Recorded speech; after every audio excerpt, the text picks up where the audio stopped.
ഇനി കാസർഗോഡ് നിന്നുള്ളൊരു വാർത്തയിലേക്കാണ്. ഉറ്റവരും അതായത് 2 ഭാര്യയും മക്കളുമൊക്കെ ഉണ്ടായിട്ടും 64-കാരൻ്റെ മൃതദേഹം ഏറ്റുവാങ്ങാൻ ആളില്ലാത്ത അവസ്ഥ.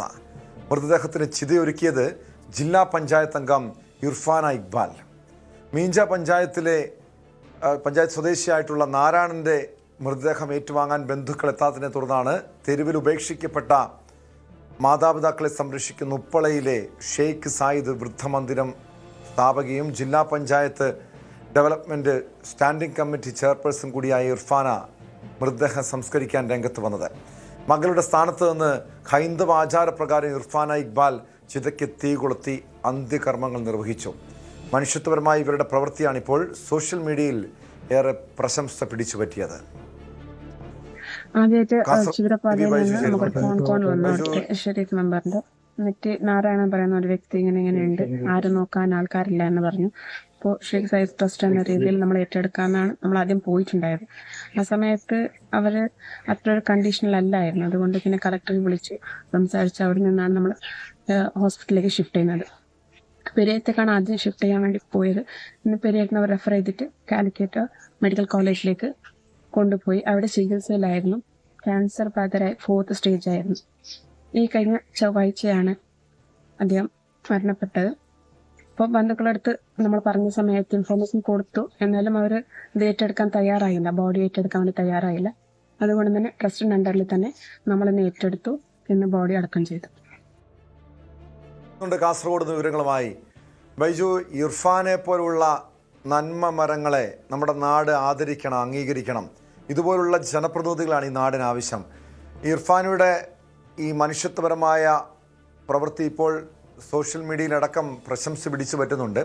പക്ഷെ അതോടൊപ്പം ഈ നാരായണൻ നേരിട്ട ഈ ദുരിത ജീവിതത്തെക്കുറിച്ച് കൂടി നമ്മൾ പറയേണ്ടതുണ്ടല്ലോ. കാരണം 2 ഭാര്യമാരുണ്ട്, മക്കളുണ്ട്, ഉറ്റവരൊക്കെ ഉണ്ട്. പക്ഷേ ഈ 64-ാം വയസ്സിൽ രോഗബാധിതനായി കടന്നപ്പോൾ നോക്കാൻ ആരും ഉണ്ടായിരുന്നില്ല.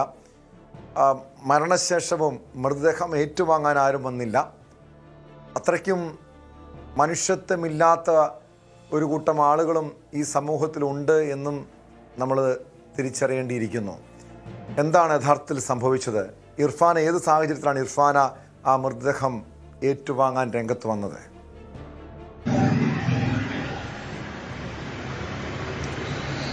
ടോമെ, ഇർഫാന ഇക്ബാലിനെ പോലുള്ള നല്ല മനസ്സിനുടമയായവർ ഇന്നും ബാക്കിയുണ്ട് എന്ന് പറയുമ്പോൾ തന്നെ അതിനപ്പുറം ഒരു മനുഷ്യത്വം മരവിച്ച ഒരു കൂട്ടർ, അതായത് 2 ഭാര്യമാര്, അതുപോലെ തന്നെ മക്കള്, സഹോദരങ്ങൾ, ഇങ്ങനെയൊക്കെ ഉറ്റവരും മുടിയവരും ഒക്കെ ഉണ്ടായിട്ടും ഒരാളെ മരണത്തിന് തള്ളിവിടുകയും അവസാനം അത് മരണപ്പെട്ടപ്പോൾ ആ മൃതദേഹം പോലും ഏറ്റുവാങ്ങാൻ തയ്യാറാകാത്ത മനുഷ്യത്വം മരവിച്ച ആളുകൾ നമ്മുടെ കൂട്ടത്തിൽ ഇപ്പോഴും ഉണ്ട് എന്ന് പറയുമ്പോൾ അത് ലജ്ജാകരമാണ്. പ്രത്യേകിച്ച് കേരളം പോലുള്ള സംസ്കാരം അത്രത്തോളം ഉണ്ട് എന്ന് നമ്മൾ അവകാശപ്പെടുന്ന കേരളത്തിലാണ് ഇത് നടക്കുന്നതെന്ന് ഓർക്കണം. എന്നാലും ഈ സംഭവം നടക്കുന്നത് 1 മാസം മുൻപാണ്. ഇങ്ങനെ കടപരാന്തിയിൽ പട്ടിണി കിടന്ന് മൃതപ്രായനായ ഈ ഒരു നാരായണൻ എന്ന് പറയുന്ന മീഞ്ച പഞ്ചായത്തിലെ ആണ് ഇയാളുടെ വീട്. ഇങ്ങനെ കിടക്കുന്നത് കണ്ട് ഇവിടുത്തെ പഞ്ചായത്ത് അംഗം ഷെരീഫയാണ് ജില്ലാ പഞ്ചായത്ത് അംഗമായ ഇർഫാന ഇക്ബാലിനോട് ഈ വിവരം പറയുന്നത്. അങ്ങനെ അത് കലക്ടറെയും അതുപോലെ തന്നെ ബന്ധപ്പെട്ട ഉദ്യോഗസ്ഥരെയും വിവരം അറിയിക്കുന്നു. അങ്ങനെ വിവരം അറിയിച്ചപ്പോൾ ഈ ബന്ധുക്കൾ ആരും തന്നെ ഇയാളെ ഏറ്റെടുക്കാൻ തയ്യാറായില്ല. ഇയാളുടെ വായിൽ ക്യാൻസർ ആയിരുന്നു, ഇയാൾ പട്ടിണി കിടക്കുന്ന ഒരു സാഹചര്യമായിരുന്നു. അങ്ങനെ ഇവർ കൊണ്ടുപോയി ഇദ്ദേഹത്തെ കുളിപ്പിച്ച് നല്ലൊരു ചികിത്സ നൽകാൻ പരിയാരം മെഡിക്കൽ കോളേജിലേക്ക് കൊണ്ടുവന്നു. പക്ഷേ ഇയാളുടെ ആരോഗ്യാവസ്ഥ മോശമായതിനെ തുടർന്നാണ് പിന്നീട് കോഴിക്കോട് മെഡിക്കൽ കോളേജിലേക്ക് ഇർഫാൻ ഇക്ബാലിന്റെ നേതൃത്വത്തിൽ കൊണ്ടുപോകുന്നത്. അങ്ങനെ അവിടെ നിന്നും കഴിഞ്ഞ ദിവസമാണ് ഇദ്ദേഹം നാരായണൻ മരണപ്പെടുന്നത്. മരണപ്പെട്ടതിന് ശേഷം ഈ ബന്ധുക്കളോട് വിവരം അറിയിക്കുകയും, അതായത് 2 ഭാര്യമാരും അതുപോലെ തന്നെ മക്കളും സഹോദരങ്ങളും ഒക്കെയുള്ള ഒരാളാണ് എന്ന് ഓർക്കണം. 64 വയസ്സുമാണ് ഇയാൾക്ക് പ്രായം. അങ്ങനെ ബന്ധുക്കളുടെ വിവരം പറഞ്ഞപ്പോൾ ഈ മൃതദേഹം ഏറ്റുവാങ്ങാൻ ബന്ധുക്കൾ തയ്യാറായില്ല. അതായത് അന്ത്യകർമ്മം ചെയ്യാൻ പോലും തയ്യാറാകാത്ത മനുഷ്യത്വം മരവിച്ച ഒരു കൂട്ടർ, ഇത്തരത്തിലുള്ള ആളുകൾ ഇപ്പോഴും നമ്മളുടെ ഇടയിൽ ഉണ്ട് എന്നതാണ് ഈ സംഭവം സൂചിപ്പിക്കുന്നത്. ഒടുവിൽ ഈ ബന്ധുക്കൾ സമ്മതപത്രം നൽകുന്നു. അതായത് ഇർഫാന ഇക്ബാലിന് സമ്മതപത്രം നൽകുന്നു. നൽകുന്നു. ഈ മൃതദേഹം നിങ്ങൾക്ക് ഏറ്റുവാങ്ങാം, അന്ത്യകർമ്മം ചെയ്യാമെന്ന് പറഞ്ഞു. അങ്ങനെ ആ സമ്മതപത്രം കൊണ്ട് കോഴിക്കോട് മെഡിക്കൽ കോളേജ് പോവുകയും അവിടെ നിന്നും ആംബുലൻസിൽ, പ്രത്യേക ആംബുലൻസ് ആക്കി ഈ മൃതദേഹം നാട്ടിലേക്ക് കൊണ്ടുവരികയും ഈ ഇർഫാന ഇക്ബാൽ ഹൈന്ദവ ആചാരപ്രകാരം മകളുടെ സ്ഥാനത്ത് നിന്നാണ് ഈ നാരായണന്റെ ചിതയ്ക്ക് തീ കൊളുത്തുന്നത്, അങ്ങനെ മൃതദേഹം സംസ്കരിക്കുന്നത്. എന്തായാലും ഈ സംഭവത്തിൽ ഇപ്പോൾ ഇർഫാൻ ഇക്ബാലിന്റെ പ്രവൃത്തി വലിയ കയ്യടി നേടുന്നു സമൂഹ മാധ്യമങ്ങളിൽ ഉൾപ്പെടെ. അപ്പോഴും നമ്മൾ എടുത്തു പറയേണ്ടത്, ഇങ്ങനെ പ്രായമാകുമ്പോൾ നമ്മൾ പല വാർത്തകളും ഇത്തരത്തിൽ കണ്ടതാണ്. വൃദ്ധമന്ദിരത്തിലൊക്കെ മാതാപിതാക്കളെ തള്ളുന്ന ആളുകളെ നമ്മൾ കണ്ടതാണ്. ഒരു മനുഷ്യൻ, അതും സ്വന്തം അച്ഛൻ അല്ലെങ്കിൽ ഭർത്താവ് മരിച്ചിട്ട് അദ്ദേഹത്തിന്റെ മൃതദേഹം പോലും സംസ്കരിക്കാൻ തയ്യാറാകാത്ത ഒരു സമൂഹം നമ്മുടെ നാട്ടിലുണ്ട് എന്ന് പറയുന്നത് നേരത്തെ ഞാൻ സൂചിപ്പിച്ചതുപോലെ തന്നെ വലിയ ലജ്ജാകരമാണ്. എന്തായാലും ഈ സംഭവത്തിൽ ഇവർക്കെതിരെ വലിയ പ്രതിഷേധം ഉയരുമ്പോഴും ഇർഫാന ഇക്ബാൽ എന്ന് പറയുന്ന ജില്ലാ പഞ്ചായത്ത് അംഗം, വനിതാ ലീഗ് നേതാവാണ്. അവർക്ക് ഈ സമൂഹ മാധ്യമങ്ങളിൽ ഉൾപ്പെടെ വലിയ കയ്യടി നേടുന്നു. ഏതായാലും ഇതിന്റെ രാഷ്ട്രീയ വശത്തിലേക്ക് കടക്കുന്നില്ല, ഒരുപാട് രാഷ്ട്രീയ വശങ്ങളുണ്ട്. ഏതായാലും ജാതിയുടെയും മതത്തിന്റെയും എല്ലാം അപ്പുറം ഈ സ്നേഹങ്ങൾ, ഇത്തരത്തിലുള്ള നന്മ ചെയ്യുന്ന ആളുകൾ ഇപ്പോഴും മുന്നോട്ട് വരുന്നത് തന്നെയാണ് ഏറ്റവും പ്രധാനം. ഇത് മഞ്ചേശ്വരം താലൂക്കിലെ മീഞ്ച പഞ്ചായത്തിലെ നാരായണൻ എന്ന് പറയുന്ന ആളുടെ ഒരു ദുരവസ്ഥയാണ്. ഇദ്ദേഹത്തിന്റെ മരണപ്പെട്ടപ്പോഴും ആരും തിരിഞ്ഞു നോക്കാനില്ലാത്തൊരവസ്ഥ.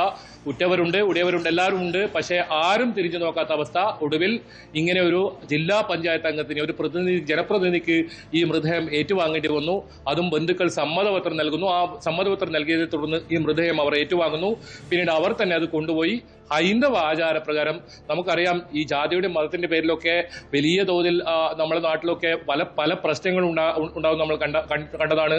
പക്ഷെ ഇത്തരം സംഭവങ്ങൾ വരുമ്പോൾ അവിടെ രക്ഷയ്ക്കോ അങ്ങനെയൊന്നും ഇത്തരത്തിലുള്ള ആളുകളോ ഒന്നും എത്താറില്ല എന്നതിന്റെ ഒരു ഉദാഹരണം കൂടി ഇത് മാറുന്നു. ഏതായാലും ഹൈന്ദവ ആചാരപ്രകാരം തന്നെയാണ് നാരായണന്റെ മൃതദേഹം സംസ്കരിച്ചത്. അവർ ഒരു കുറവും വരുത്താതെ അദ്ദേഹത്തിന് അന്തിമോപചാരം അർപ്പിച്ചു. ആ ചിതയ്ക്ക് മകളുടെ സ്ഥാനത്ത് നിന്ന് ഷെരീഫ ഇക്ബാൽ തീ കൊളുത്തി അതിന്റെ ദൃശ്യങ്ങളാണ് കാണുന്നത്.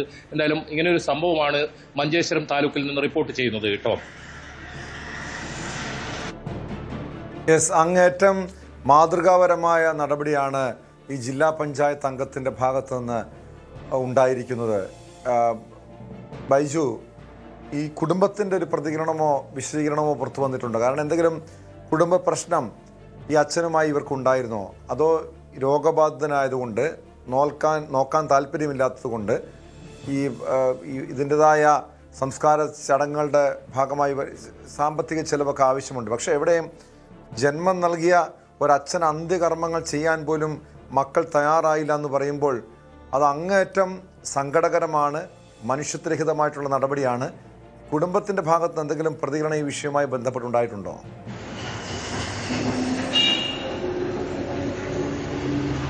ടോമെ, അത്തരത്തിലൊരു പ്രതികരണവും കുടുംബത്തിന്റെ ഭാഗത്തുണ്ടായിട്ടില്ല. നമ്മൾ മനസ്സിലാക്കുന്നത് ഒരു ക്യാൻസർ ബാധിതനയുടെ, ഇദ്ദേഹത്തിന്റെ വായിലാണ് ക്യാൻസർ ബാധിതനായ ഒരാളെ ഇത്തരത്തിൽ അവർ വീട്ടിൽ നിന്നും പുറത്താക്കുന്നു. പിന്നീട് ഇയാൾ ഒരു കടവരാന്തയിലാണ് ഇങ്ങനെ കഴിഞ്ഞുകൂടിയത്. ആ കടവരാന്തയിൽ കഴിഞ്ഞ് ഇയാൾക്ക് ഭക്ഷണം കിട്ടാത്ത ഒരു സാഹചര്യം ഉണ്ടായതിനെ തുടർന്ന് ഇയാൾ അവശ നിലയിലാവുകയായിരുന്നു. ഒരു മാസത്തോളം ഇത്തരത്തിൽ കടവരാന്തയിൽ കിടന്നത്. പിന്നീട് ഒരു പഞ്ചായത്ത് അംഗമാണ്, ജില്ലാ പഞ്ചായത്ത് അംഗത്തെ വിളിച്ച് പറയുന്നത് ഇത്തരത്തിൽ ഒരാള്, നാരായണൻ എന്ന് പറഞ്ഞ ആൾ ഈ ഒരു അവസ്ഥയിൽ ഉണ്ട് എന്നത്. അങ്ങനെ അത് ജില്ലാ ഭരണകൂടത്തെ അറിയിക്കുന്നു. ജില്ലാ ഭരണകൂടത്തിന്റെ കൂടി ഇടപെടലിലാണ് ഇർഫാന ഇങ്ങനെ ഈ ഒരു മൃതദേഹം, അല്ലെങ്കിൽ ഇയാളെ ചികിത്സയ്ക്കായി ആദ്യം കൊണ്ടുപോകുന്നത്. ചികിത്സ ഇയാളുടെ ജീവിതത്തിലേക്ക് തിരിച്ചുകൊണ്ടുവരാനുള്ള എല്ലാ ശ്രമവും നടത്തി. ഇവർക്ക് 50ഓളം ഇത്തരത്തിൽ തെരുവിൽ ഉപേക്ഷിക്കപ്പെട്ട ആളുകളെ സംരക്ഷിക്കുന്ന കേന്ദ്രം ഇവർക്കുണ്ട്. അങ്ങനെ മനുഷ്യത്വപരമായ കാര്യങ്ങൾ ചെയ്യുന്ന ഒരാൾ കൂടിയാണ് ഈ ജനപ്രതിനിധി എന്നതുകൊണ്ട് തന്നെ അവർ ഒരു മടിയും കൂടാതെ അവരുടെ ആ ഒരു സ്ഥലത്തേക്ക് കൊണ്ടുപോയി ഈ ഇദ്ദേഹത്തെ കുളിപ്പിച്ച് സാധാരണ ഒരു മനുഷ്യനാക്കി പിന്നീട് ഇയാളെ ആശുപത്രിയിൽ പ്രവേശിപ്പിക്കുകയായിരുന്നു. ഒരു മാസത്തോളം ഇദ്ദേഹം ചികിത്സയിലുണ്ടായി. അത് ഇങ്ങനെ കോഴിക്കോട് ആയിരുന്നു ഇദ്ദേഹം ചികിത്സയിലുണ്ടായത്.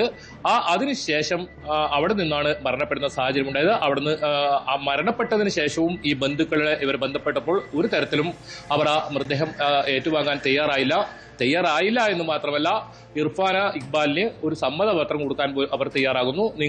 നിങ്ങളുടെ ഇഷ്ടത്തിന് നിങ്ങൾക്ക് ചെയ്യാമെന്ന് പറഞ്ഞാൽ അവർക്ക് വിട്ടുകൊടുക്കുന്നു.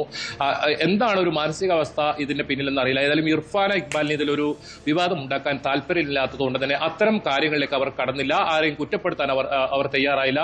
കാരണം നമുക്കറിയാം, ചെറിയൊരു കാര്യം മതി, ഇതൊരു പക്ഷേ വേറൊരു തരത്തിൽ അല്ലെങ്കിൽ ഒരു ജാതിയുടെ മതത്തിൻ്റെ ഒക്കെ പേരിൽ വലിയ പ്രശ്നങ്ങൾക്ക് ഉണ്ടാകാനുള്ള ഒരു സാധ്യതയുള്ള സംഭവം കൂടിയാണ്.